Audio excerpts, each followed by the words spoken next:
Hello, everybody. Thanks for joining today. Glad you could make it.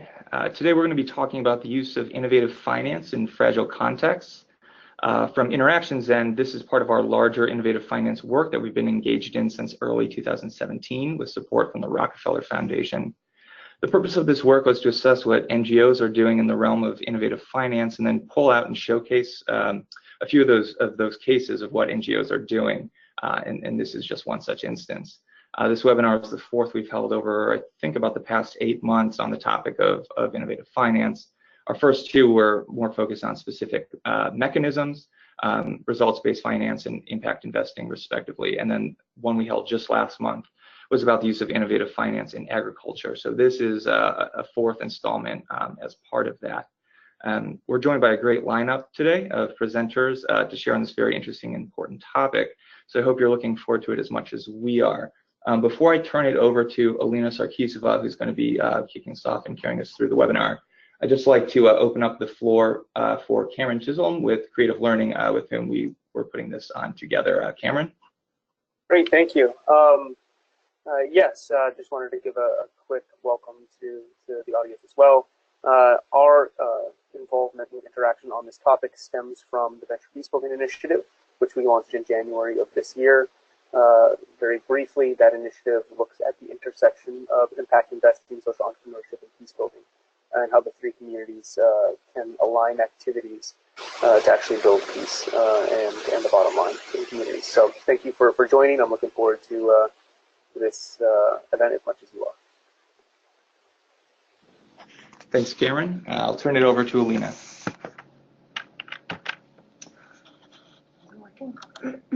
Hi, everyone. This is Elina here. Welcome to the fourth installment. Very excited about being here and very glad that you were able to join to learn about this topic that is still quite new to many of us in the development world, certainly those of us working in complex environments. So welcome. So just to run you very quickly through the objectives, as Ben mentioned, the objective here is really to introduce members of the NGO community to innovative finance and what it means, what different mechanisms and instruments we're actually talking about, and how they have been or could be applied in fragile contexts. And the second objective is to expose NGO members to a number of practical examples of how innovative finance is currently being applied by their peers working, and these instruments really, or examples I should say, range from works in progress to fully implemented models.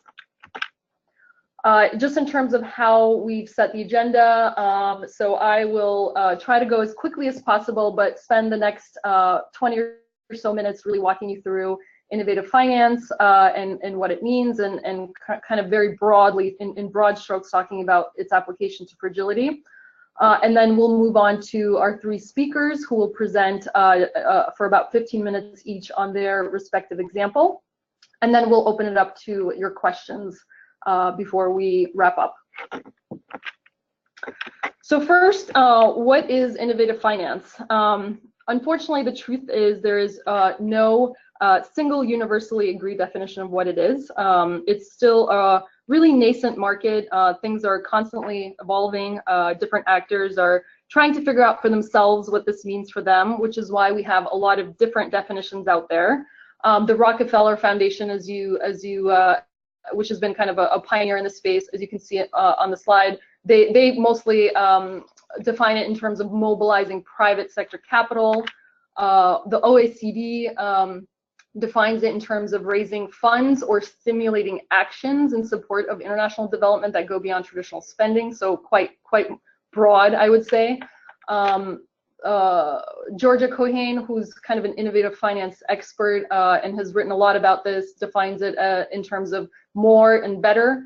And the World Bank kind of has three key elements to it. One is the additional development funds, enhancing the efficiency of existing financial flows, and also being more results oriented. So as you can see, they're all slightly different, but you can already pick up on a few key themes. One is around this idea of raising new money. The second is improving efficiency of existing money, and also crowding in private sector. For the purposes of this project, given Interaction's diverse membership and the fact that people, as I said, are kind of still figuring the space out, we really do want to keep it broad and give people enough parameters to be able to have a conversation, but not necessarily to be definitive. So Interaction's working definition is that innovative finance is any mechanism beyond a traditional grant that mobilizes new capital and or increases the efficiency or effectiveness of existing capital to tackle social and environmental problems. So what's innovative about it? Another good question. Innovative finance is not necessarily about financial innovation. The innovation can come from a new product, so actual new instruments that require some degree of financial engineering, and that may one day be their own asset class. So an example might be a development impact fund where you have investors provide upfront financing for social programs, and then donors pay back investors if and when pre-agreed outcomes are achieved. It could be about a new purpose. So these are existing products that have been repurposed or applied in a new setting or context. An example might be index-based insurance products. So insurance products themselves aren't new, obviously, but the way that they've been applied in agriculture, for instance, is quite new. And we'll actually talk about that in more detail today. It's also about new players. So crowdfunding platforms like Kiva, nothing is particularly new about them except that they've created a platform that makes impact investing accessible to a much wider group than before, namely normal individuals as opposed to institutional investors or high net worth individuals.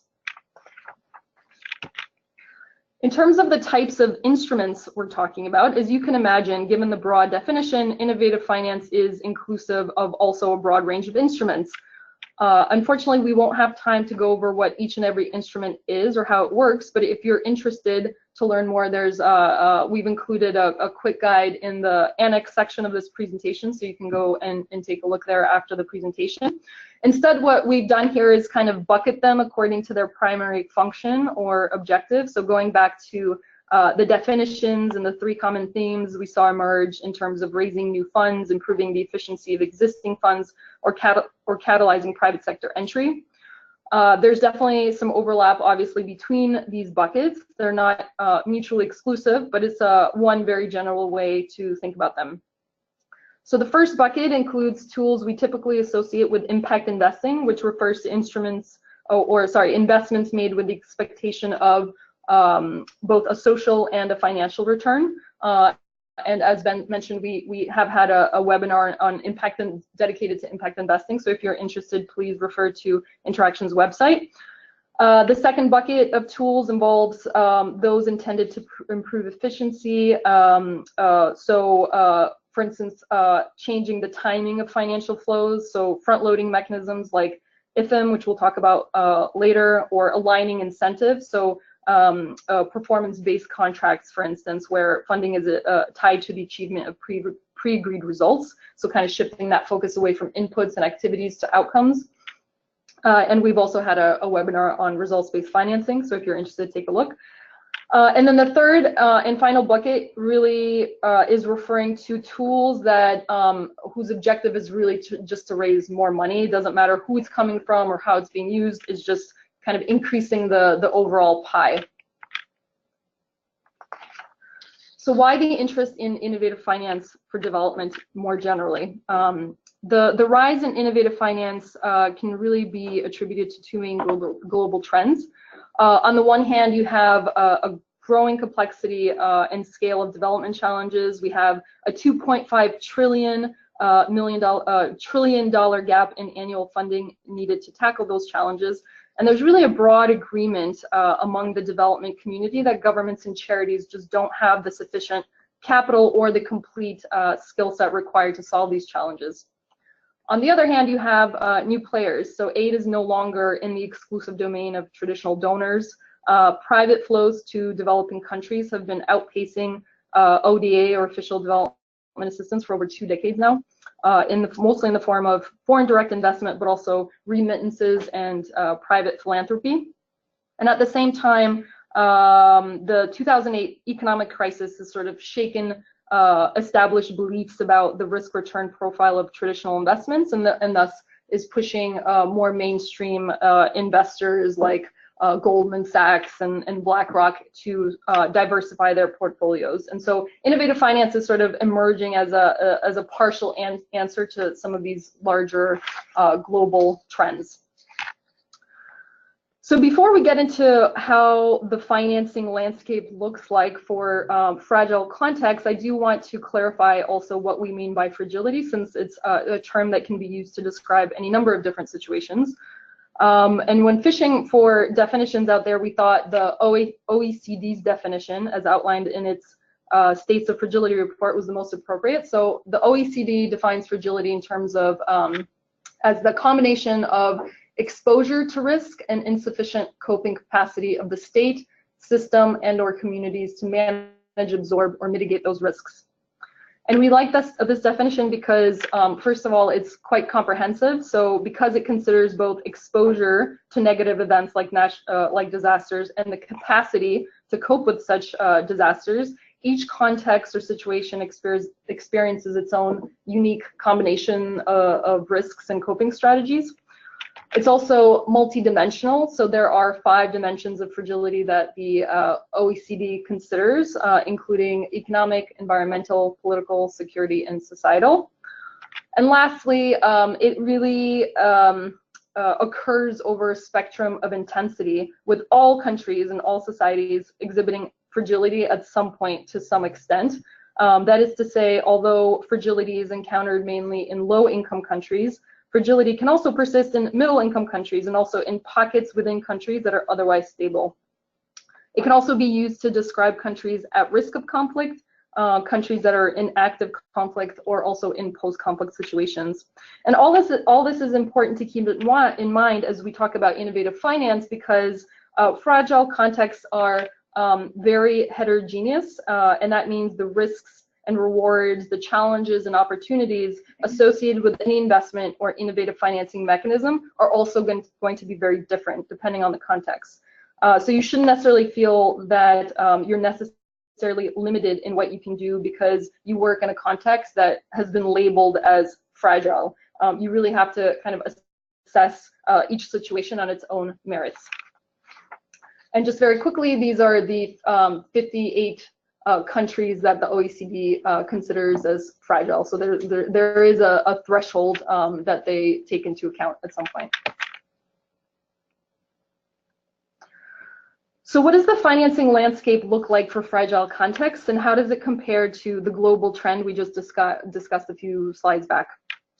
Not surprising, it looks very different in fragile contexts. For one thing, fragile contexts tend to be highly dependent on foreign sources of income as opposed to domestic sources of income. So the combination of remittances, aid, so overseas development assistance, and foreign direct investment often exceed 1/3 of national income, which is very, very high.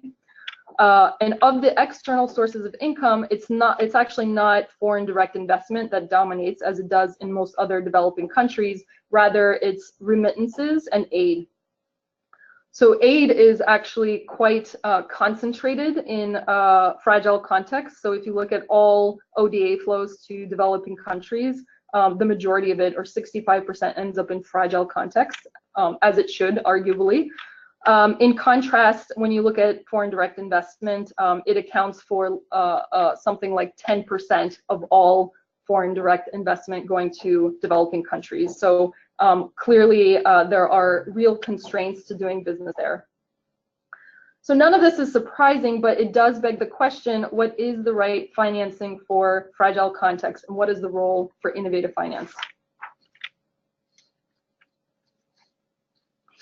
So the first thing we want to see is, it's not necessarily more financing, but the right amount for any given situation. So we know that more is not necessarily better. Fragile contexts that get more financing are not necessarily more peaceful.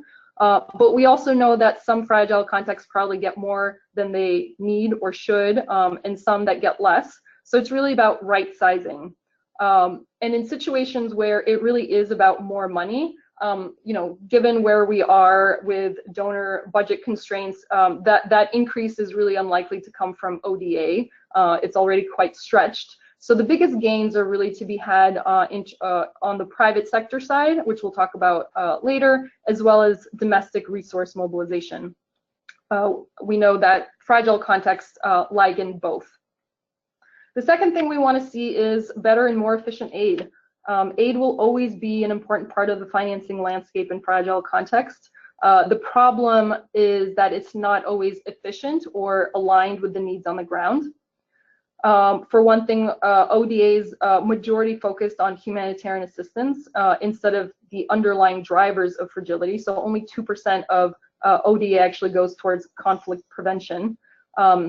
And once the conflict has erupted, funding does not always flow to the areas that have the highest payoff or return on investment, so things like security and peacekeeping. ODA is also short-term and unpredictable, so not conducive to longer-term strategies and programming. And so innovative finance could potentially play a role there.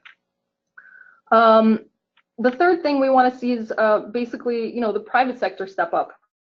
But in the right way. Investment in fragile contexts is typically associated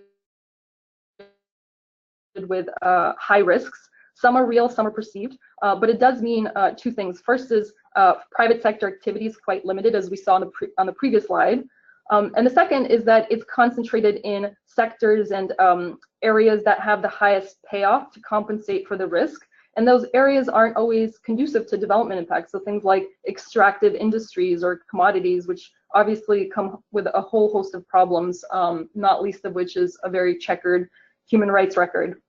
So we need to find ways to direct some of that private sector engagement towards more development and conflict-friendly basic services like health, infrastructure, education, etc.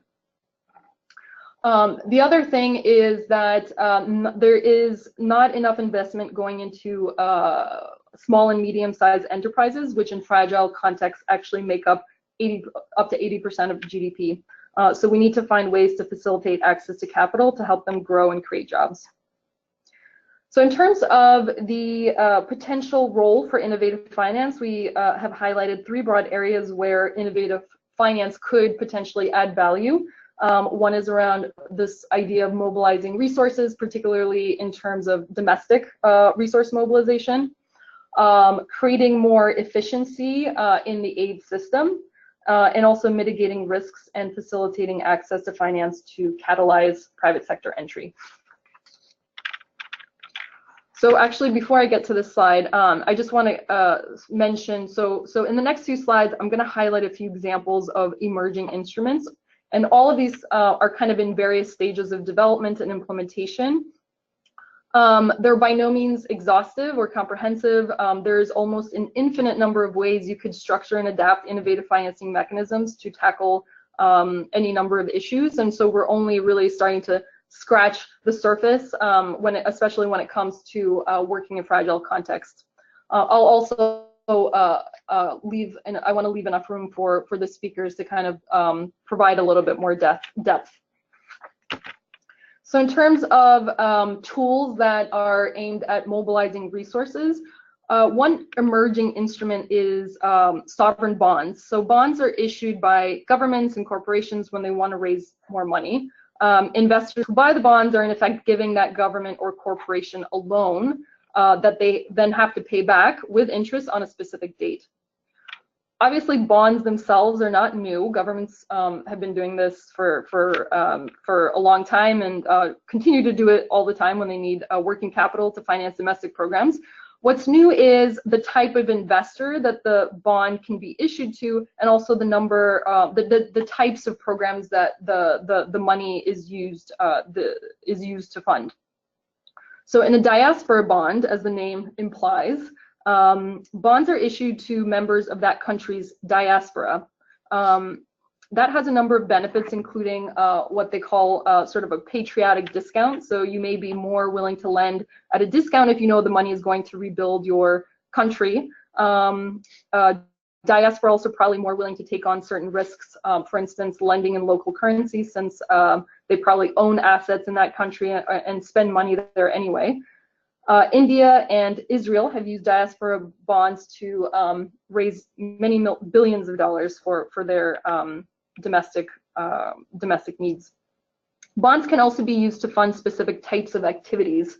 So for instance, the EBRD, the European Bank for Reconstruction and Development, has issued what's called green bonds, which raise money from investors that is specifically targeted towards EBRD's environmental projects.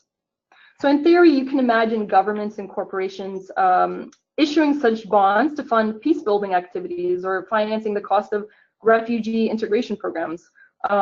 So for instance, Jordan, which is hosting one of the largest numbers of Syrian refugees in the region, has actually expressed interest in piloting something like a refugee bond, which could help raise hundreds of millions of dollars in longer-term financing. These are obviously just ideas. Their feasibility still needs to be tested, but it's certainly on the table. Crowdfunding, which is the last thing you see here on this slide, most of you are probably very familiar with it. So crowdfunding platforms like Kiva and Global Giving. In 2017, Kiva launched the World Refugee Fund to crowdfund loans to refugees, IDPs, and host communities. And it was able to lend, I believe, $3 million in 2017 and aims to lend $6 million in 2018.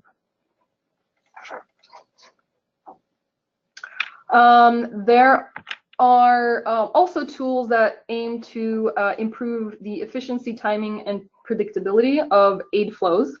So results-based financing is an umbrella term that's used to describe any type of contract whereby the payment is contingent on achievement of pre-agreed results. So they kind of helped shift the focus away from inputs and activities to longer-term outcomes, and thus provide more flexible, longer-term financing than traditional grants.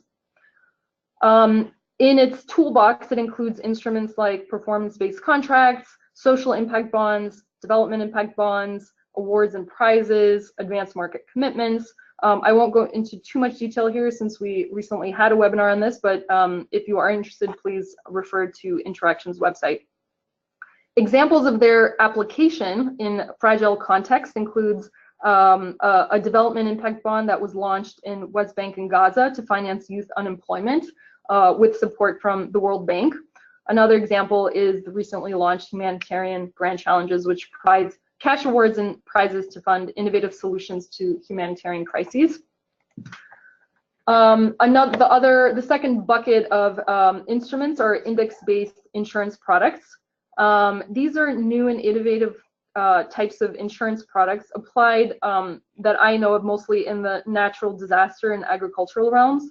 And in these products, they essentially disperse against an objective index, say water, surface water temperatures, things that have that are a strong proxy for loss instead of the actual loss. So instead of something like crop loss, they'll disperse against an objective index.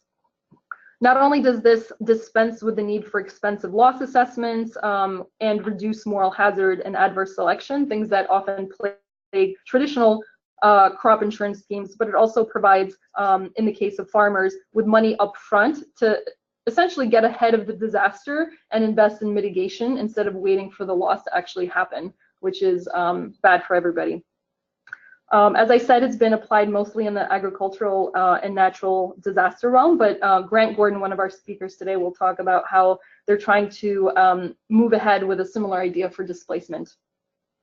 And the third type of potential instrument is front-loading mechanisms. So essentially taking long-term aid commitments and using it as an asset to underpin the issuance of a bond in the capital markets, thus mobilizing capital that can be deployed today and paid back gradually using future aid dollars. And such mechanisms can be an effective way to finance prevention, which we discussed in the context of fragility, which are typically cheaper and more cost-effective than financing recovery once the negative event actually occurs, but nonetheless need a significant amount of upfront capital. So the only example of this we have is IFIM, the International Finance Facility for Immunization. And in this case, future aid spending in global health was essentially front-loaded to invest in immunization kind of more quickly. However, it has been proposed as a potential instrument in the context of humanitarian assistance, namely using aid dollars that are being spent year after year to maintain refugees in less than ideal situations, to instead front-load those future aid commitments and invest in more and better opportunities for refugee resettlement. It's an idea that has been floated by the Center for Global Development, but is still very much a work in progress. And last but not least, the third kind of bucket of tools are ones that mitigate risk and facilitate access to finance to catalyze private sector entry. So two emerging ideas or instruments include blended finance and impact investment funds. With blended finance, as the name suggests, it refers to the blending of different types of capital with different risk-return profiles to maximize financial flows and social impact. So in these types of deals, an investor who is more impact first might accept sub-market rates of return to crowd in investor that is more finance first, thus achieving significantly more impact than they would if investing on their own. An example of this might be an impact first investor like a foundation providing a capital guarantee to a finance first investor that kicks in if a certain level of returns is not met. Blended finance can be an effective way to mitigate risk for private investment and channel it towards development and conflict-friendly activities. Interest in such mechanisms is definitely on the rise. So between 2000 and 2016, 167 dedicated blended finance facilities have been launched with a combined size of about 31 billion. I think it's safe to say that most of these facilities are still focused on middle income countries, but there is a movement towards channeling more of those resources towards fragile contexts. And one such example is the conflict affected and fragile economies facility that was established by the World Bank Group's Multilateral Investment Guarantee Agency. And the other tool is impact investment funds. These are dedicated pools of capital used to invest directly in social enterprises that generate both a social and financial return. And there's really a broad spectrum of such vehicles in terms of the types of investors that invest, the asset classes or the types of instruments that are deployed, the risk return expectations. I would still say most of that activity is still focused on middle income countries, and I can be proven wrong. We have a speaker today that will focus on, from Village Capital, that will focus on this point. But there's a lot of potential to expand more of that activity into fragile contexts, provided, of course, that donors and NGOs, which are traditionally more impact first, are willing to play a more catalytic role. So kind of circling back to the NGO angle here. So when we talk about innovative finance, we're sometimes using very unfamiliar language. We're talking about very new concepts and ways of doing business. So it's not always immediately clear what NGOs have to do with any of this and what role they can play. It also doesn't help that most NGOs' starting point is, how will this bring me more money? That's actually usually the first question. And in many cases, unfortunately, it won't. But innovative finance can still play an important role in helping NGOs kind of get to bigger, better impact, which is why we're all here. So if you're thinking about engaging in the space, whether it's for the first time or deepening your engagement, it's important to first think about what you bring to the table as an NGO. NGOs have many strong assets that are often overlooked and undervalued, namely on-the-ground presence and networks, and this can certainly be used to help guide investors on where investments can be best deployed and make connections that facilitate deal flow.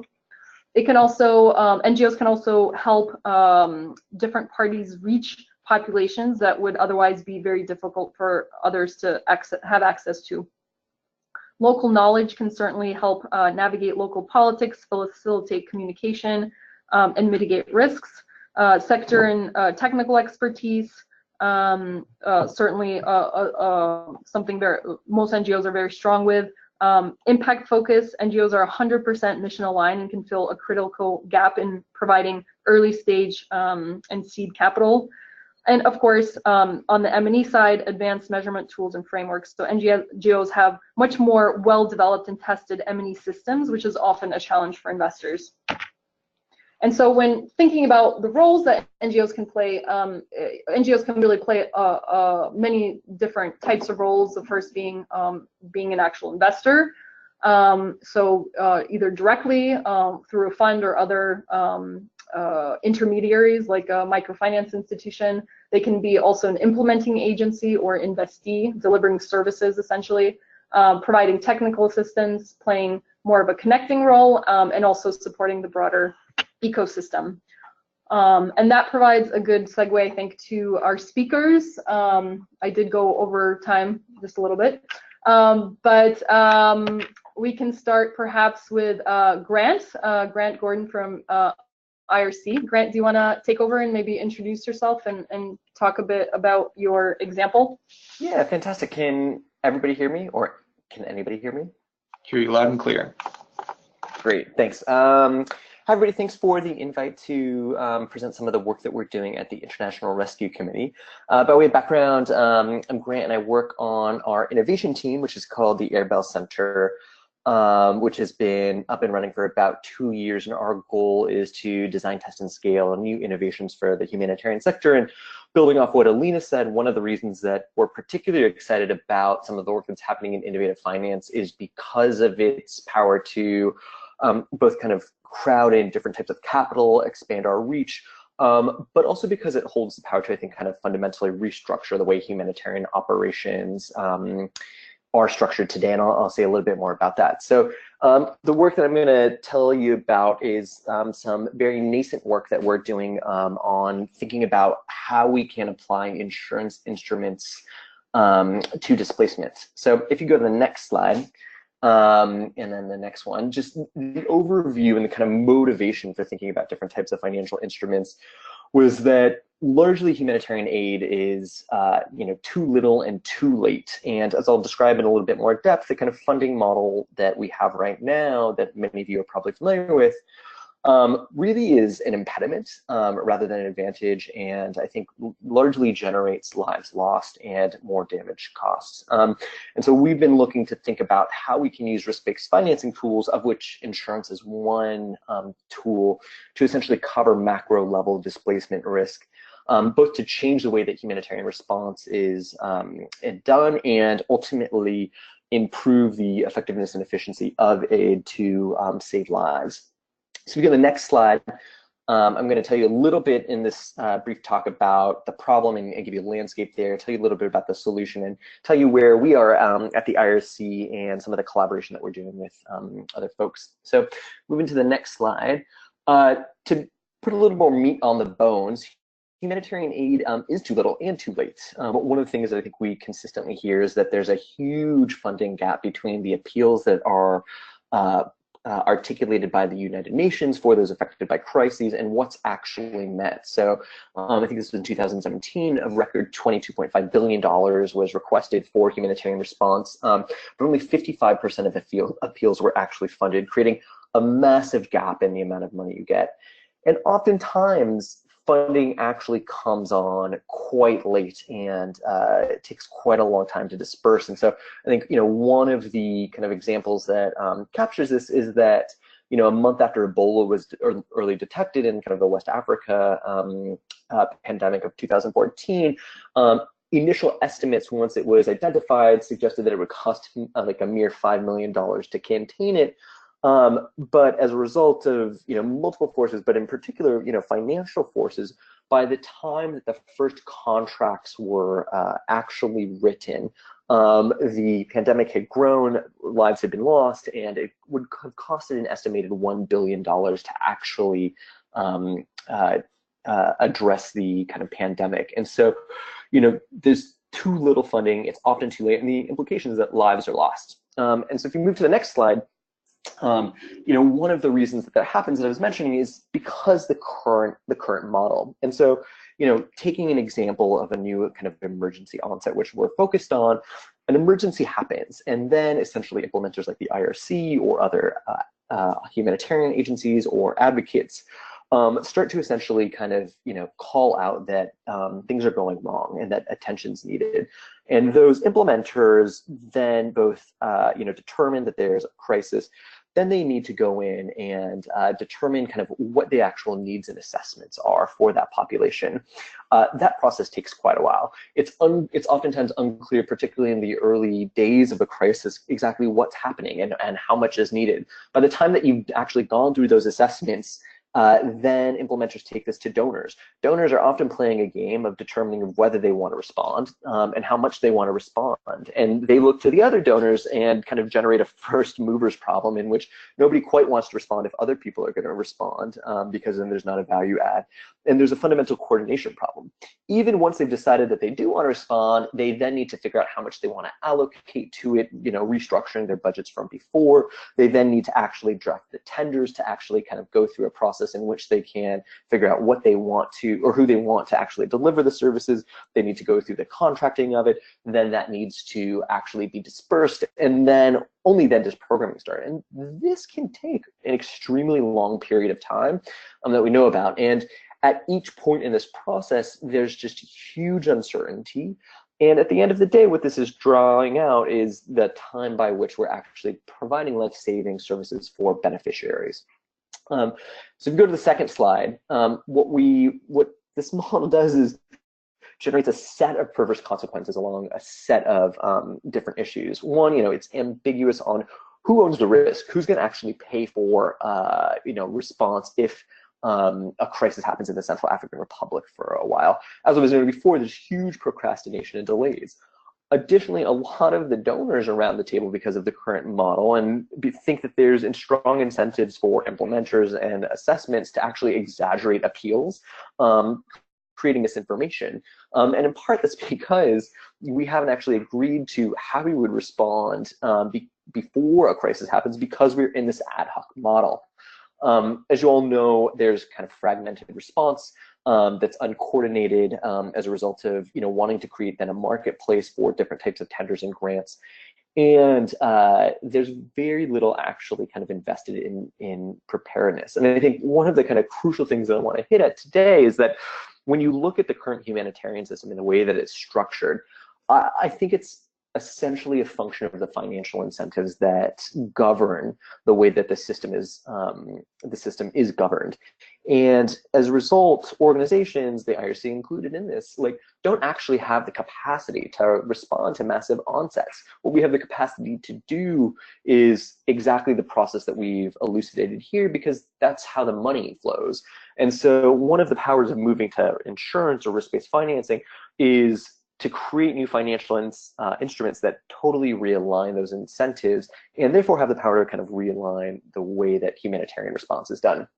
So if you go to the next slide, I'm going to start telling you about insurance a little bit, based off that point of departure. So moving forward, basically, I think we're trying to solve two fundamental problems here. One of the problems kind of on the vertical axis that you see is that we want to move from a funding model in which funding is allocated after a crisis to one in which we've agreed on how funding would be allocated before a crisis. And the other piece that you see on the kind of horizontal axis is that we want to actually define and clarify who owns the risk of a specific incident and a specific response clearly, and do that in a way that hopefully can unlock new capital. And what you see here in this kind of 2x2 is that insurance is not the only instrument that is right for kind of covering displacement risk, but rather there's kind of a set of different instruments that fall from these kind of first order principles that you want to try to capture when moving in this direction. And so when you're moving to arranging response before a crisis and moving the risk and clearly articulated it, you start to think about both insurance instruments, reinsurance. There's many varieties and varietals of insurance. that you can start to kind of move forward with. And depending on what the organization's needs are, the sector's needs are, the incident's needs are, you can think about moving forward with the type of instrument that works. So if you keep going on to the next slide, the kind of core idea behind this, and this is kind of a caricatured version, is that host countries or donors and folks would insure against kind of a rare event of like a large refugee influx, for example. So we would say that if there's a large refugee influx from Zimbabwe into South Africa over the next 5 years, we're insuring against that risk, and we're insuring at it not just if a few refugees flow over, but over a specific point. So like 100,000 refugees, and we're only insuring against that. And donors would pay for those insurance premiums, and with NGOs or with host countries, depending on what you would prefer, you would then kind of pre-structure a set of agreements on how you would respond in the case that that insurance instrument pays out, in the case that that influx happens, such that when it does happen, money is immediately opened up, money immediately flows into either the host country or the NGO. We know exactly what's going to happen, and we've planned for it such that we can respond much more rapidly. What this would entail is both pricing that risk to understand what the actual cost would be that you'd want to cover with insurance, which is no easy thing, as well as identify a trigger that you could use to make sure that it's happening. And so right now, a lot of the numbers that we have on refugee flows are from the UNHCR, and you could think about using different types of advances in satellite imagery, cell phone data, to start kind of generating credible, independent sources of these triggers. And what you'd ultimately want to do, and this is what Elina was saying, is structure this instrument so that you can actually then create incentives for reductions in the cost that would be associated for that type of risk. So if you move to this type of insurance instrument, you could, for example, get reductions in your premium that you're paying if you make investments in things that we know would help refugees. And so that might be, kind of thoughtfulness on supply chain management, or, creating policy architectures that could be deployed in the case of a refugee influx, things that we know will kind of mitigate the cost that could be generated. If you go to the next slide, we've thought of essentially two different models, one in which essentially you're insuring basically an NGO or a third party to be a responder in the case that an incident is generated, and another in which you're insuring a country. And one of the reasons that we've thought about kind of these two different models is because oftentimes the host countries in which we're engaging may have perverse incentives to engage in nefarious acts if there were potential incentives to gain cash outs of insurance on the other side. So you could think creatively about how to reduce some of those moral hazards or adverse selection issues and perverse incentives. I think it's worth mentioning something here at this point, in that whenever I talk about insurance instruments or any of the other pieces on innovative finance with people in the sector, outside the sector, one of the first kind of responses I get is like, well, isn't that going to generate a lot of perverse incentives? And that's absolutely the right question, but I think the frame that you need to ask that in is, how does the perverse incentives that it may generate compare to the counterfactual of the perverse incentives that we have now embedded within our system? Because our current funding system has a number of perverse incentives. And what the careful thinking is going to require in assessing the potential utility of these new instruments is how their differential impacts across those perverse incentives. So if you go to the next slide, this kind of gives you like a bit of a stylized version of how this would affect the IRC. So right now, what functionally happens for us is, there's a crisis and we have boots on the ground in 72 hours. We determine whether we're going to go based on need, but also based on whether we think there's going to be funding at the end of the day. We spent about 21 days doing needs assessments, and then functionally we turn into business development and proposal writing and donor engagement to kind of generate more funding coming in here. And then we see what happens. If we were to pre-agree to insurance instruments, that would allow us to not only deploy within 72 hours consistently based on a set of pre-agreed upon geographies and triggers, but then actually go directly into service delivery. And this would rapidly accelerate the pace at which we would be able to deliver humanitarian aid. If you go to the next slide, there's a lot of advantages of these insurance products, and I'm not going to go through all of these, but the decks will be up and available through this webinar, and happy to share them with anybody. But there's a huge set of advantages, which I've already talked about, around response time, financial planning, pre-agreed upon contracts, and potential transparency. And so there's some real wins. If you go to the next slide, there's also some real disadvantages and challenges. It's really hard to price these instruments. It's really hard to know if we have the data that would allow us to both kind of, assess the empirical probabilities that we can precisely and accurately predict these types of events, as well as cost them out, and then generate triggers. As noted, adverse selection and moral hazards that you see in any insurance market also afflict these problems. And there's, deeper challenges of kind of like the political commitments that we've seen on the donor side. So right now, donors, essentially allocate funds within a year or maybe 2 years, but there's a real fundamental question about whether we could get politicians, fundamentally, or governments to, commit against long-term, events that may not happen and lock in their capital into specific geographies and situations. I think solving that political problem is going to be the hard part.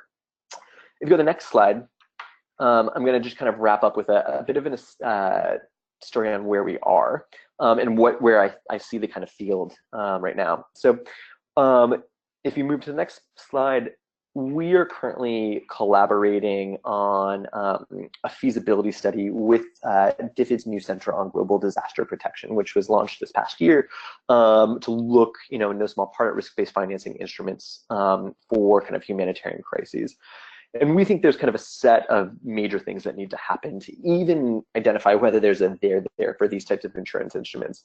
I think first, it's a series of empirical steps in both kind of assessing the accuracy and precision of prediction models, crafting the risk and the pricing, and thinking about whether these instruments actually make sense. You've seen a lot of growth of these, as was mentioned elsewhere. There's now kind of instruments at the World Bank for pandemic insurance. And there's a real question about whether this would compare to that and how it would compare. So we know, for example, on the pandemic instrument, they essentially pay 20 cents on the dollar to hold that capital. And one question for looking at displacement risks would be kind of, does that, how does that compare? What is the price that we'll have to pay for this? And so it's really going through those kind of analytic pieces.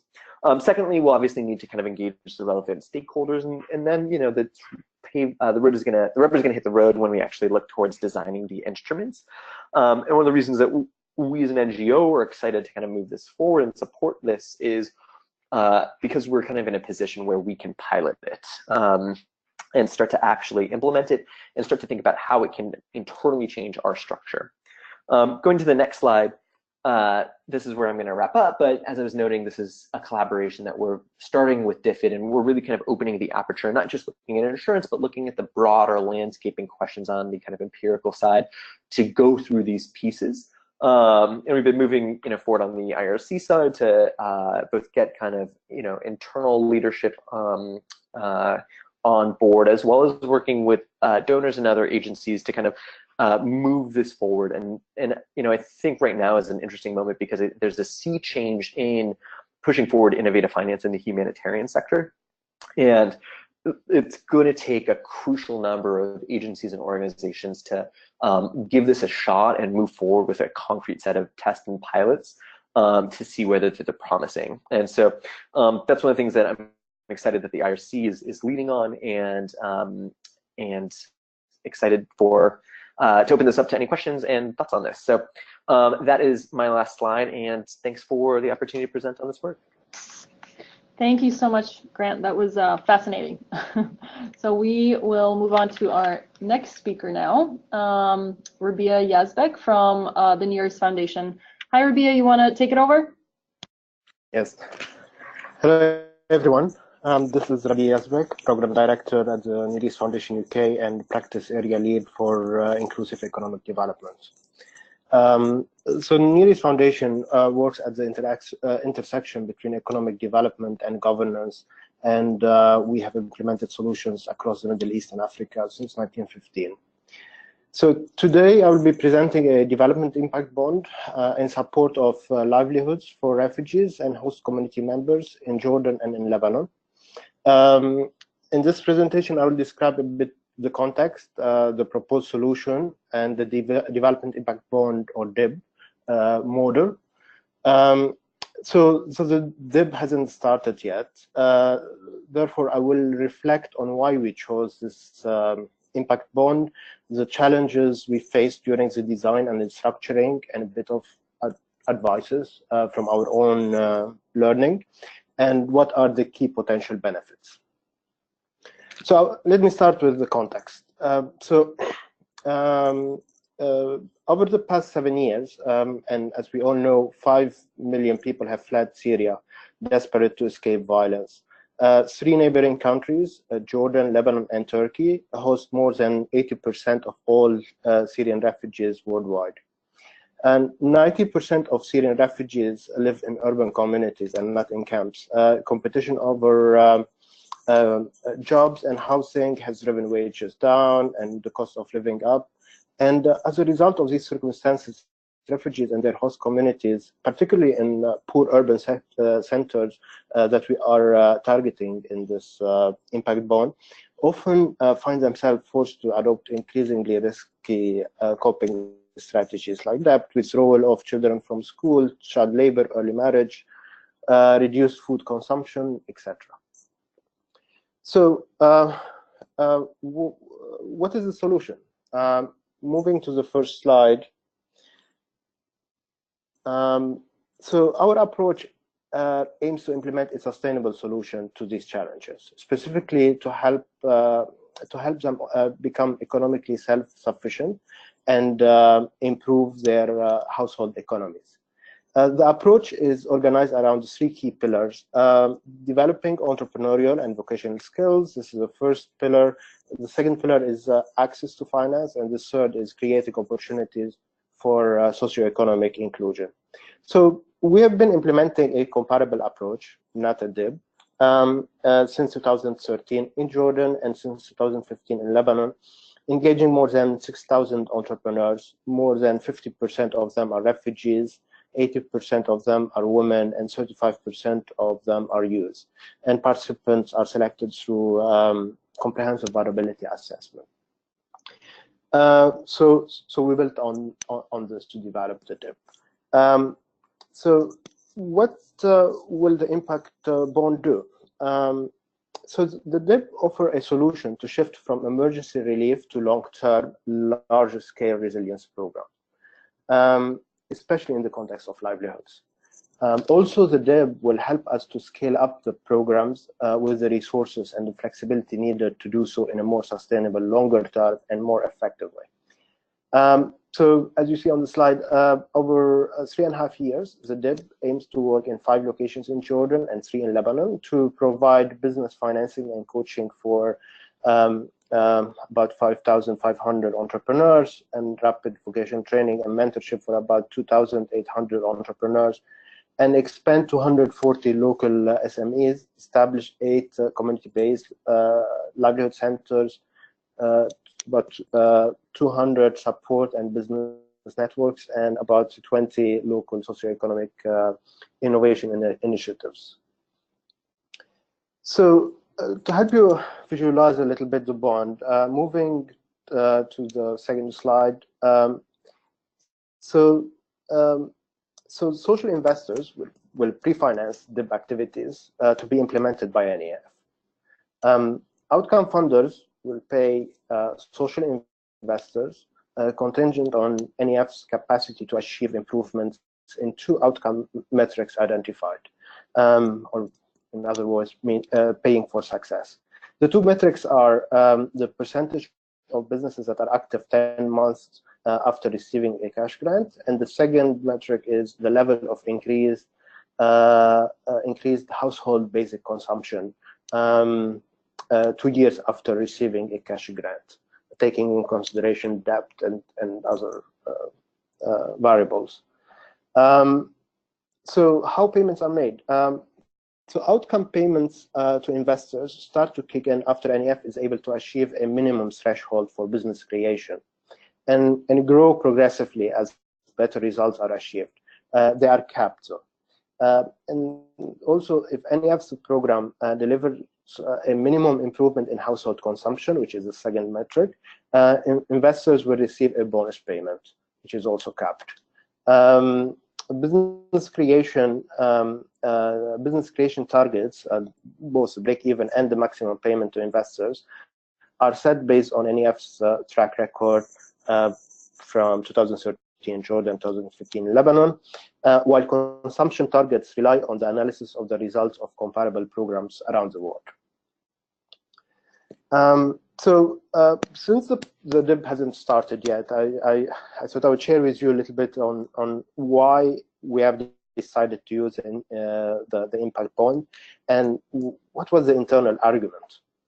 So there are two main categories of justification or drivers for us to use the impact bond.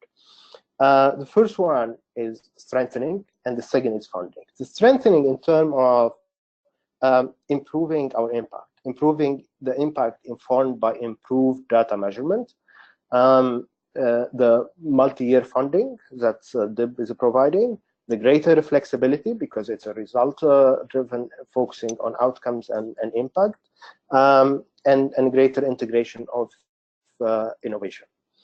The second pillar, which is funding, so the DIB is attracting new funders. Is positioning positioning us into a new space, which is alternative finance.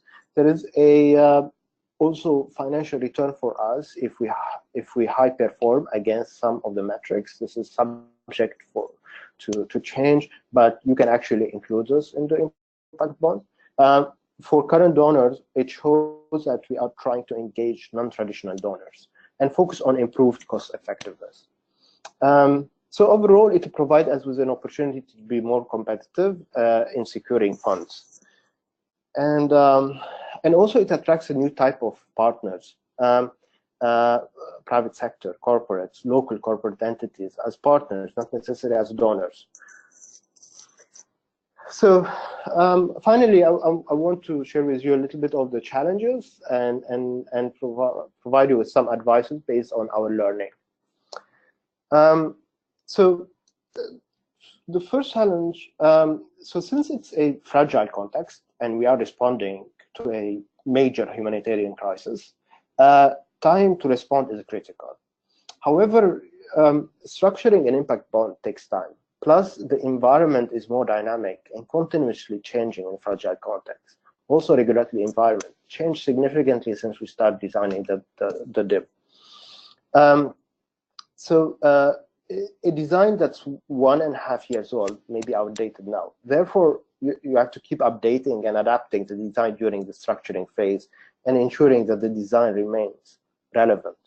Well, luckily for us, we had ongoing programs during the design and structuring phase, which enabled us and enabled our design to remain relevant and continuously evolving. The second challenge, since it's a multi-country approach, agreeing on a single method for measuring and pricing per outcome across multiple countries and multiple contexts is challenging. Also, in a fragile context, there are data limitations. Our comparable programs run in our 1-year cycle. They are funded by multiple donors, and they have used multiple approaches. So this presented a data limitations to compare and build on.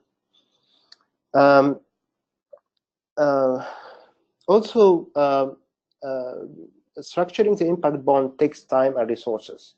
So NGOs with funding that's tied to grants, like many of us, may find it difficult to finance the long-term investment needed for the design and the structuring without a strong internal argument. The impact bond also may compete with your traditional donors. You have to be aware of this and try to turn this competition into a leverage. Another challenge is making the internal argument is challenging, especially at the start of the DIB design, where we weren't very familiar with modality itself. we weren't able to make the case or have a clearer idea about how the design will look like eventually. So that was really very challenging. Seventh, another challenge is about agreeing on the results, especially if they require significant shift in how you measure your current results. And finally, I would say legal in-house expertise is an asset for the structuring of the DIP. So what's the greatest challenge? In my opinion, is time and resource commitment over 1.5 years. And what's the biggest potential benefit? I would say it's improved impact envisioned that's facilitated by multi-year funding that enables you, to plan long-term. It provides also greater flexibility that focuses on outcomes and impact rather than on outputs in a one-year projects, for example. An ability to integrate innovation and improve your long-term data measurements. And it's also an opportunity to invite new sources of funding to address larger scale and longer-term international development crisis. Thank you. Thank you very much, Rabih. And last but not least, we have Rob Tashima from Village Capital. Over to you, Rob. Great. Thank you so much. Wow, this has been really awesome hearing what Rabih and Grant are up to, and hearing some of the innovative tools that they're developing, really kind of exciting ways of thinking about using financing mechanisms to drive change at this level. Well, I guess first off, just to give a quick introduction of myself. So I'm Rob Tashima, and I head up the innovations team at Village Capital. The innovations team here is it's a kind of an R&D consulting team that looks to adapt and test aspects of our toolkit that we've developed with our own portfolio and applying them to new spaces and sectors with external partners. So that might be traditional venture capitalists who are looking to improve diversity and inclusion in their pipeline, or it might be grant deployers or investors looking to source startups in frontier or emerging markets. I guess probably the best place for me to start off would be in terms of giving a little bit of background about Village Capital and our investment thesis. So if you go to the next slide, the investment thesis of Village Capital as a fund really revolves around the fact that financing for entrepreneurs and startups, whether you're talking about in the US or around the world or in fragile contexts, investment in startups is really lopsided and is beset, despite the fact that we often like to think of it as a venture capital in particular as a very meritocratic and democratized process, is beset by blind spots. And those manifest themselves in three primary ways. So first off, in terms of geography, investors tend to concentrate their capital in existing hubs and tend to crowd around the same startup ecosystems. And you can see that given that about half or just over half of total venture capital investment in the world goes to just 3 locations in the US, which means that if you're in northern Kenya, or if you're in the Great Lakes region, or if you're in Myanmar, then your chances of being able to tap into venture capital, even if you have a very good idea, even if you have a market, even if you have a revenue stream, is really, really limited. The second blind spot is in terms of the founders themselves. And the types of founders and the types of entrepreneurs who often receive venture capital investment are not reflective of our broader populations. And you can see that in terms of gender. So if you're taking a sort of gender lens approach to investment, currently about 1/6 of total venture capital goes to women founders. If you're looking at markets in the US or Western Europe, where you might have a larger population of race and ethnicity, then you certainly see far fewer amounts going to, for example, Black and Latino founders in the US, who currently comprise about 1% of total venture capital funding. And finally, most venture capital doesn't actually focus on these sectors where, first off, there's a lot of market potential, and second off, where the bulk of the world's population tends to spend their money. Now, if you take a look at where households around the world, and particularly in frontier and emerging markets, tend to spend their money, it's in agriculture, it's in education, energy, health, and to a lesser extent on financial services. But if you take a look at what sorts of startups traditionally get funding, it's very rarely those. We did a analysis of the 150 unicorn, so $1 billion plus valuation startups back in 2016, and found that around 15% of them were focused on these 5 sectors. So when you're talking about kind of the glamour and the glitz and the kind of meritocratic approach of these startup ecosystems and how they're disrupting the world, the impact that they have really in terms of the stuff that really matters, in terms of the real world problems, is fairly limited. So if you go to the next slide, I'll give you just kind of a quick rundown of our portfolio and then get into a little bit more of the specifics of how we're approaching innovative financing and looking at alternative investment structures in particularly in Africa, which overlaps with a lot of the fragile markets that the OECD has outlined. But our portfolio, it's a global portfolio, so we've invested in companies in the US, in Latin America, in Sub-Saharan Africa, and India. And we've seen fairly strong results. These are a result of seed stage investments that we've made into companies. So a lot of times we're one of the first institutional investors or external investors to put capital into these companies. And our initial seed stage deployment is only around about $50,000. So it's a very small ticket size.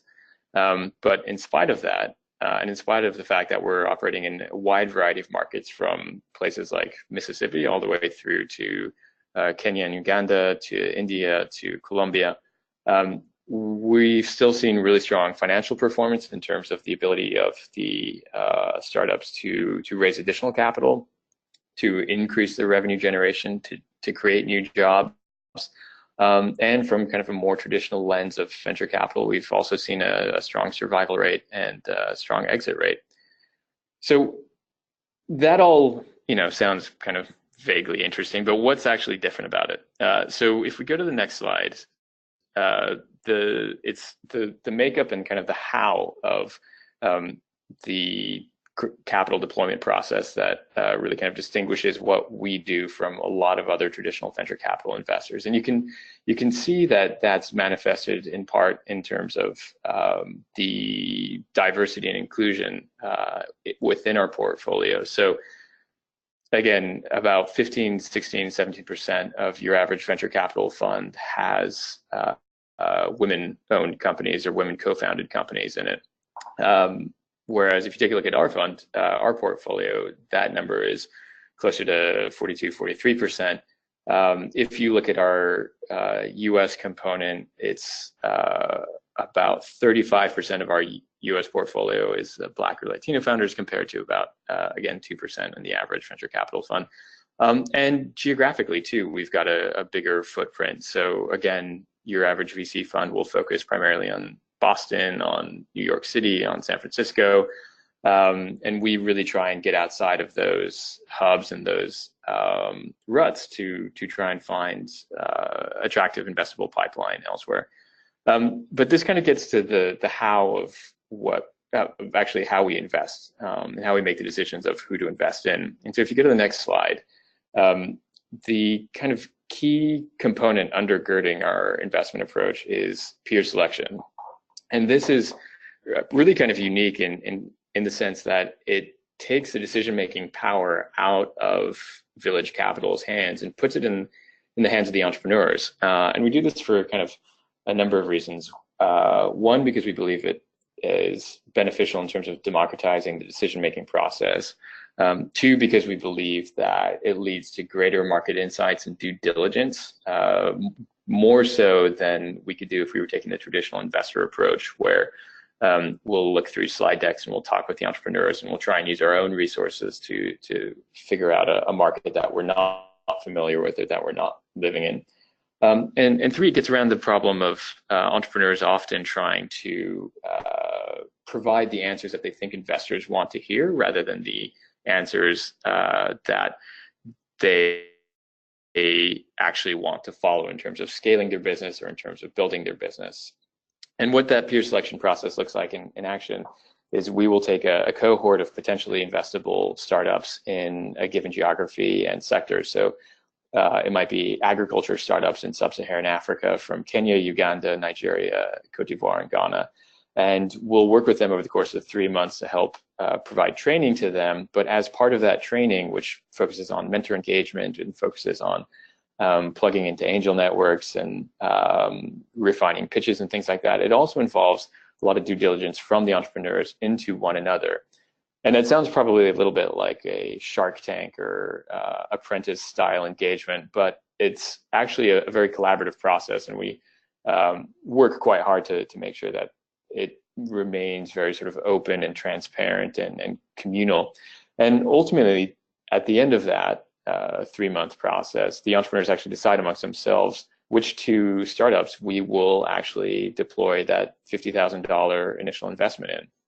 So again, it's unique in that we don't have an investment committee sitting around a conference room in DC or in San Francisco looking at a 3-minute PowerPoint presentation and deciding that we know best, and as a result, we're going to make a bet on this company and not on that company. Instead, we're having people who actually are familiar with the market, who know the problems, who are familiar with the opportunities, and who have just spent the past 3 months doing deep dives into their peers' business models, who actually then make the decision.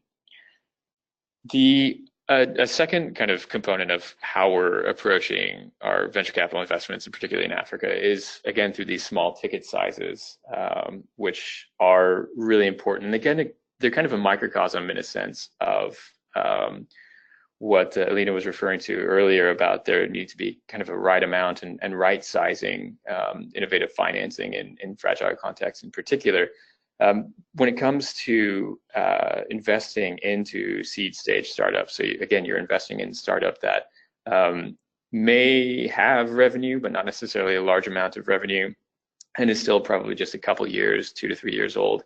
Their ability to absorb large investments is fairly limited, and large ticket sizes have actually been shown to distort the performance of startups, because ultimately you're kind of awash with capital that you might not necessarily A, need, or B, be able to spend wisely. So as a result, we have a real focus in terms of making sure that our initial investments are relatively manageable for those entrepreneurs at $50,000, and provide enough kind of momentum for them moving into the rest of their seed stage round, or preparing to scale up to later on a Series A. Now, the third kind of component in terms of how we approach investing in a different fashion from your typical VC fund comes in the form of the actual structures that we use. So if you go to the next slide, I've kind of laid out the different tools that we use, and I'll just kind of quickly talk through them. And I'll talk through the last one first, actually, blended finance. This is something obviously that Elina mentioned earlier, but we're an example of blended finance in practice. So we have a grant from the Global Innovation Lab at USAID, which helps to cover some of the management fees for our fund. And that's really important because it ultimately means that we're able to go to a range of LPs and investors for our fund and convince them to participate in what is a very risky approach in multiple ways, in terms of the fact that the GP is not actually making the decisions on who to invest in terms of the context of the markets that we're investing in, places like Uganda or Cote d'Ivoire, in terms of the types of startups that we're investing in, which may be more of kind of a linear growth trajectory than a kind of exponential, traditional kind of hockey stick trajectory that most venture capital investors want to see.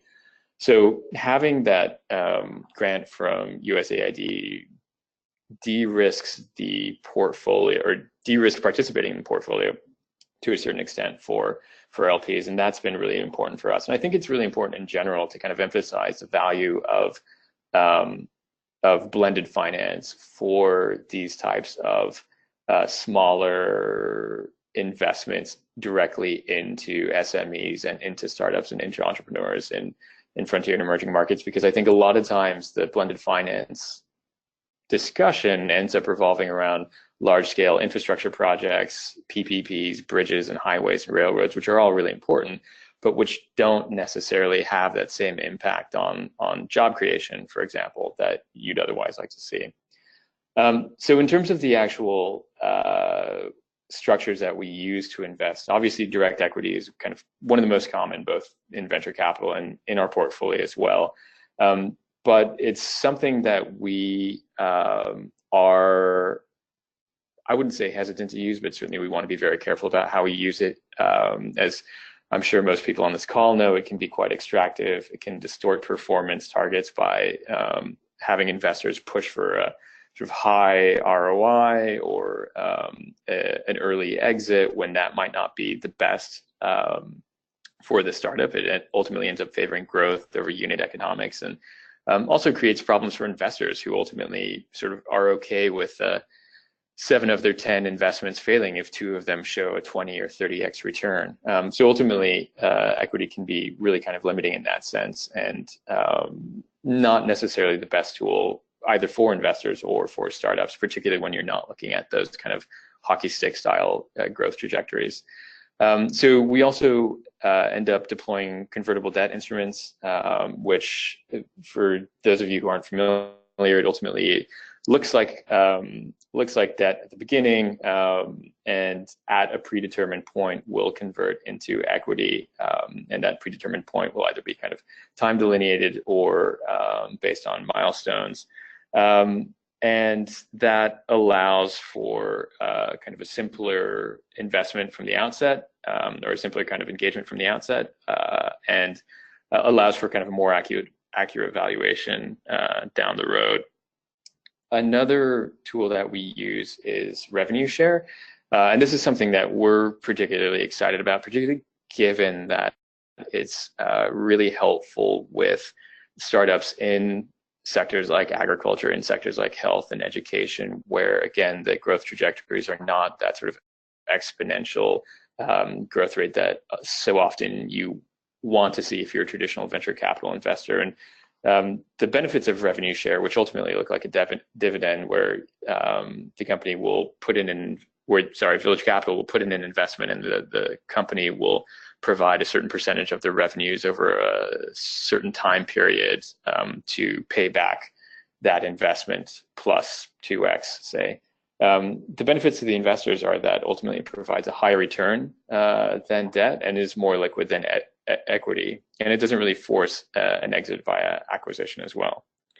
And then finally, particularly for the really kind of early pre-seed stage investors that we work with, we've also deployed performance grants, and those are obviously very different in terms of the expectations for recouping that deployment are far more limited, but they are extremely useful, that we found, in terms of supporting scaling and building out the investment pipeline. So it's more of an ecosystem play in terms of helping entrepreneurs get to the point where they would then be eligible for our sorts of seed stage investments. So really kind of providing the initial push and that initial support in conjunction with achieving certain milestones, like, for example, doing customer discovery or developing a product or refining a value proposition. So we're really kind of working with those startups at that early stage to get them to the point where they are then considered investable, either for our own portfolio or for other investors in the space. Yeah, so I realize I've just kind of talked a lot, and we're actually kind of coming up on time too. So I guess I'll wrap up there, so we've got enough time for Q&A. Thanks very much, Rob. All right, I know we have a number of questions. I'm gonna let my colleague Ben walk us through some of the questions. Yeah, thank you, Elina, and thank you to our 3 presenters. We'll start with a couple points from Luke Lupoint. Luke, I'll unmic you, so feel free to start in with your question.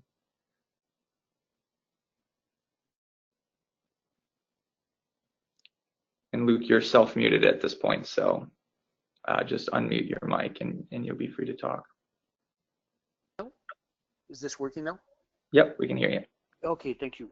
Great presentation, just phenomenal. We actually hosted a forum last week in Bogota on innovative finance with the new administration. So just incredible hearing this presentation. But I was thinking we always mention innovative finance, and I think question to the panel, maybe we should focus on innovative ways of doing finance, not so much on not only on the instrument. And the question we had also is the focus is mostly on the funding gap, but not so much on the efficiency gap. So quite often, I mean, the problem is if you bring all the money to places like Colombia, you'd still be hard pressed to find good projects that are bankable, and where there is a place where you can have these mixologists, that we like to call these people that can actually mix all of these different sources of funding, and not only blend vertically, but blend horizontally, so that you don't just focus on one sector, but I think as the last speaker said, you know, the blended finance is focused on big infrastructure, and I think at the same time you should have the same thing happening. And the other one, the last question, and I'm sorry taking so much time, but how do we integrate non-financial capital such as human, social capital, natural capital as part of the innovative ways of doing finance? Which quite often are the cause of conflicts when you talk about natural capital. So it's one of the focus we've had in Colombia, where we found that the money was not the problem, but was the lack of human and social capital, and somebody has to invest in these different capitals so that innovative ways of doing finance or innovative finance mechanisms can actually be implemented to scale, not only suffering from chronic pilotitis or just a whole bunch of pilot projects that rarely get scaled up. So thank you for providing me this opportunity to speak. Thank you, Luke. Next, we have a question from Eileen. Do we want to? Oh yes, please. Yeah, please. Well, is your question directed at any specific person, Luke, or maybe ICRC or the second speaker? I think he mentioned a lot about there's a lot of great presentation or great ideas around de-risking, and I think he speak a little bit about the efficiency gap as well. Sure, great. Grant, do you want to take a stab at it? I guess I heard one question. Yeah. I'll try to answer it to the best I can. When I look at kind of some of the other instruments that are available, risk-based financing and insurance is one of them. I think the major wins are in the efficiencies. My kind of assessment of like the world that we live in right now on the grant-based side has been talked about extensively, is that it's just like radically inefficient, both in the way that it's structured, the way that pieces are processed. And so I think you could, you know, potentially, and this is hypothetical and we'd have to go through the quantitative models, but fundamentally spend less on insurance instruments or those types of instruments and increase impact. So I personally don't see insurance as necessarily a way to grow the size of the pie as much as a way to kind of like increase efficiencies. In terms of this kind of second piece on kind of more creative accounting, I think it's extremely important, and to the best of my understanding, I don't think there's any like frameworks out there that are kind of like sufficiently well grounded and evidence that they've been kind of fundamentally integrated into models, but that's just to the best of my knowledge, and I think that's an area where more investment in those spaces would do everybody well. And I'll just add very quickly that at least in my work on impact bonds, what I find is that you're absolutely right. I mean, even if we line up all the donors and all the investors, and we want to move forward, a lot of times the key challenge is actually finding providers that work in these very challenging contexts that actually have the capacity to engage in these types of instruments. A lot of times they're not quite ready because they don't have the right systems or processes or financial controls or M&E capacity, and it's actually a very serious challenge. And what I found is that technical assistance is actually something that is, at least in the impact bond space, kind of considered sort of absorbed as a transactions cost to doing DIBs. Whereas I think that DIBs are actually the mechanism that provides incentives to actually focus on building that capacity, but it shouldn't be considered a transactions cost. I feel like donors in particular need to kind of step up and actually dedicate special funding to build capacity in this space. And I think because right now it's just, I think, creating a lot of this perception that, it's all expensive and impossible, whereas actually it's a lot of it has to do with technical capacity. I don't know if that answers your question.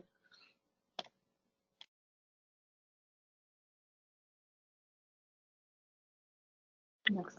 Yeah, next question is from Eileen Zhang with iGravity, and this is for Rabih. Roughly how much does it cost to develop a development impact bond? Who typically provides funding for the development, design cost, legal fees, outcomes measurement, etc.? And then as a follow-up question to that, would you, Rabih, recommend starting with a smaller scale pilot development impact bond first before moving on to a larger scale one? Sure. The design and structuring and placement has not ended yet, so it's very difficult for us to kind of quantify how much investment required. But it took us, so just to give you an idea, so there was about 7 phases that we had to go through, from feasibility and design, which included shortlisting, due diligence, initial design, and then moving to the structuring, which involved operation plans and costs and metrics and financial model and measurement plan and legal and governance, etc. And then where we are now, which is the placement and launch. So this required a couple of hours every single week by 1 or 2 of your senior employees, and a lot of also people both on HQ and country level over 1.5 years. So this will give you an idea how much resources it needs. There is also involvement of many other actors. So it's Coast Invest, social impact, which also did evaluation, etc. There is also legal advisor. We have an internal in-house legal counselor. So there was some funding covered, but not directly to us. We self-finance all this process, but for the other entities that were involved, that came from IKEA and Convergence. So you can fundraise for this. There are some organizations who would be possibly interested in financing the structuring and the feasibility and the design, etc. So your second question about pilot. So the DIB group, it does provide this flexibility, this is why you see also on the first page also there is the final kind of cost is to be determined. So it does provide this flexibility. However, I mean, very important aspect about developing a bank bond is the logic behind it, the justification behind it, the high-level justification, which is also connected with the first question gentleman asked, which is they focus extensively on generating more value in comparison to past performance. So we try to monetize the value generated to justify the cost of the program.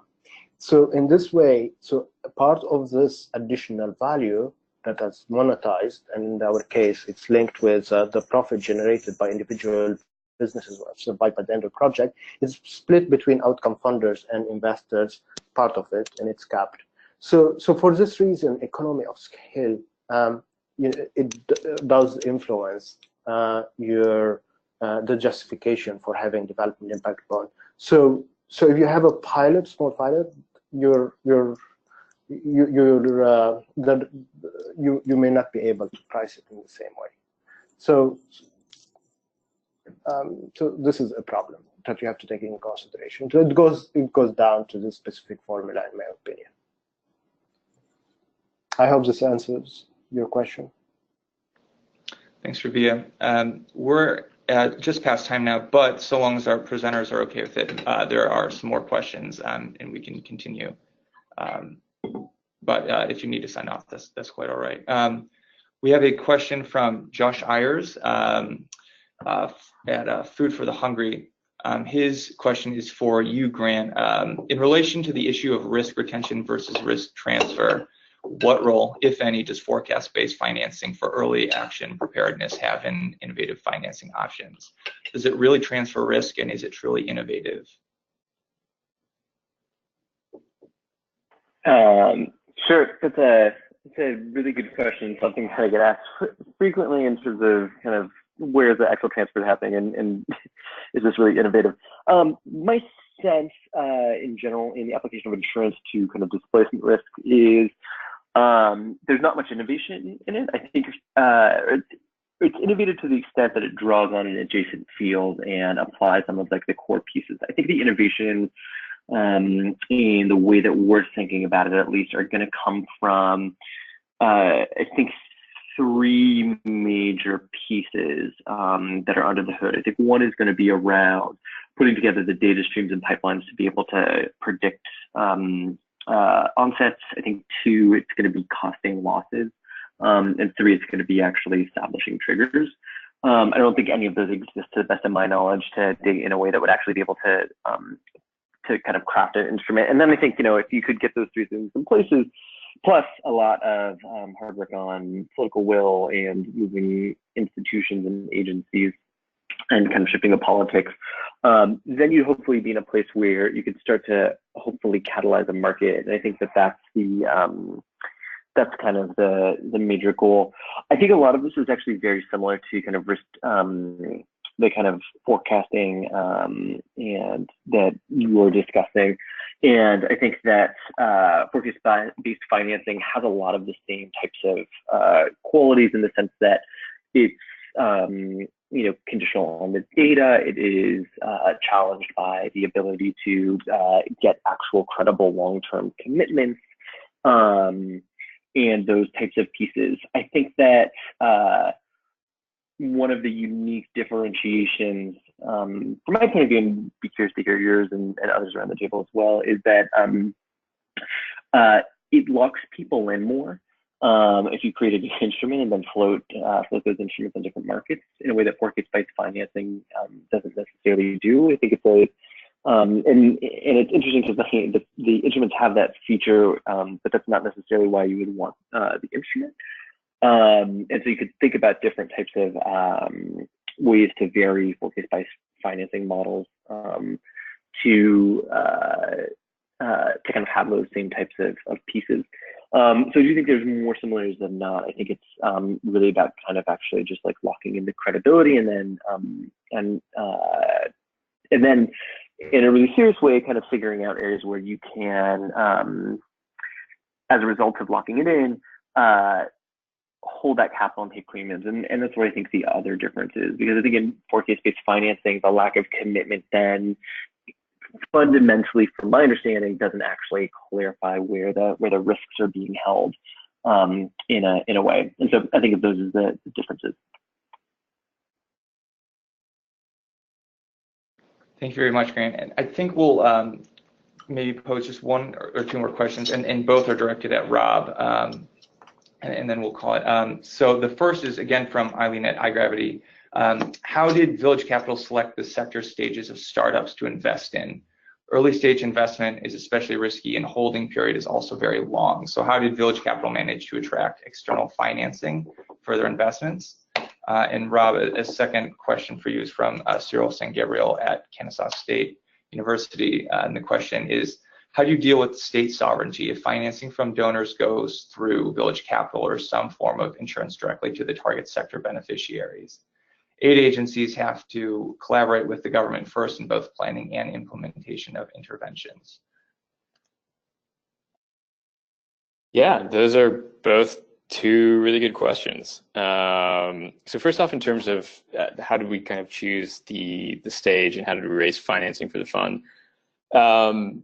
In terms of opting for the seed stage, it's an area where we saw kind of a significant gap in terms of both support as sort of kind of technical assistance and resources in the ecosystem, as well as the ability to tap into capital. And it was an area where obviously, you know, as I'm sure, again, most folks on the call know or are familiar with, it's an area where if you're able to plug in at that early stage, the impact that you can have in terms of helping provide momentum around key aspects of things like the value proposition, customer discovery, product market fit, all of which are crucial to later stage scaling. You can really have kind of a significant impact on that front early on in the seed stage. So we kind of centered around that, and it was in part also a reflection of the fact that we really thought that there was value in pushing these smaller ticket sizes. Smaller ticket sizes are not attractive to larger venture capital investors because you've got to do the same amount of due diligence, if not more, for a early stage venture in a small ticket size as you would for a later stage venture at a much higher dollar amount. And so, you know, if you're going to be spending, you know, let's just say for argument's sake, if you're going to be spending $500,000 doing due diligence on a $50,000 investment versus $500,000 of due diligence on a $5 million investment, well, the ROI on that latter one is going to be much higher. So, I think one of the key aspects was for us being able to test out the small ticket size, which in turn, going back to what I was saying earlier about this being sort of a risky approach, the small ticket sizes combined with the peer selection process, which again takes the decision making out of Village Capital's hands and puts it in the hands of the entrepreneurs, made it really difficult to raise for the fund. I mean, it was, as kind of most raising of funds go, it was a lot of knocking on doors and wearing out of shoe leather by Village Capital's co-founders, Victoria Fram and Ross Baird. And, you know, they managed to speak with a range of folks who eventually became LPs, including philanthropics, high net worths, and so on, who bought into this kind of notion, which in the end is really just an adaptation of the village banking model for those of you that are familiar with it. Yeah, so I hope that kind of answers your question. Always certainly happy to chat offline too, so I don't take up too much more time of folks on the call. And in terms of the donor financing, so we as our fund has, like I said, a grant from USAID, which is an example of the kind of blended finance, in which focuses on helping cover some of the management fees of the fund to make the fund more attractive for traditional kind of LPs to participate in. So we don't, to that second question, we don't have donor funding actually flowing through us out to the startups. So the startups that we invest in, those are invested in solely from our fund, which is a domiciled here in the US and has a traditional kind of LP-GP structure. So that's all kind of proprietary capital that goes out the door there. But we do certainly look for co-investors. And we have a programming and technical assistance arm, which has done quite a lot of work with donors separately from the fund around things like ecosystem support. So for example, right now we're working in Africa alongside DFID to build out startup ecosystems in places like Togo and Benin and Cameroon and Mozambique. So we certainly work with DFIs and donors on that front, but not in terms of the direct investment component. Perfect. Thanks, Rob. I see we have a couple more questions, but unfortunately, I'm just going to call it here as we're already more than 10 minutes over, and I don't want to completely take advantage of the goodwill of our presenters. So I'll just call it there. I'd like to thank you all for joining. Thank you in particular to Elina and as well to Grant, Rabih, and Rob for presenting and sharing on the work that they're doing. As a quick note, I'll share the slide deck with all of you, so you'll be able to go back and read through it at your leisure. Also, the webinar is recorded and it will be made available hopefully next week. If you're here through the interaction community, you can find that on our YouTube channel or ultimately on our website. And likewise, for those of you here through Creative Learning, you'll be able to find that on their channels as well. And just a quick final shout out to the UPS Foundation for their support of interaction and our programming that makes events like this possible. For more than 100 years, UPS has connected people, businesses, and communities all over the globe. These connections are a platform for global change. The foundation is harnessing the scale of their company and the expertise of their people to build resilient communities around the world. Again, thank you all very much for joining. All the best from us here at Interaction and Creative Learning as well. Take care.